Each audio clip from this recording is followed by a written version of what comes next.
खान भाई, आज काजल की शादी हो गई। हाँ?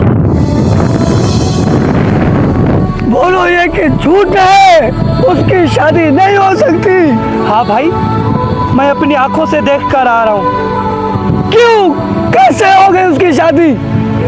अरे उसने तो मेरे साथ वादा किया था, साथ मरने की और जीने की उसने कसम खाई थी। खुदा के लिए तुम बोलो कि ये झूठ है, बोलो ये झूठ है, उसकी शादी नहीं हो सकती, नहीं हो सकती। नहीं भाई, ये सच है। अरे क्या कसूर था, मेरा क्या गुनाह था? तूने बीच रास्ते में मेरा साथ छोड़ दिया। काजल, देखो देखो, मैं तुम्हारे साथ हूँ, तुम कुछ कोई बोलेगा। खुदा के लिए मेरा कसूर ही क्या था? मेरा कसूर ही इतना था कि मैं गरीब था। बीच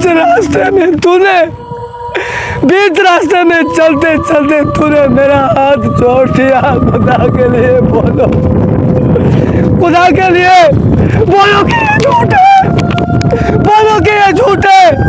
मैं तुमसे मोहब्बत करता हूँ अपनी जान से भी ज्यादा। देखो, मेरे साथ ऐसा नहीं करो, मैं तुम्हारे बगैर मर जाऊंगा। खुदा के लिए ऐसा मत करो, खुदा के लिए ऐसा मत करो। काजल, मैं कहाँ जाऊंगा तेरे सिवा? तो इस दुनिया में मेरा कोई भी नहीं है। ये तो दुनिया बड़ी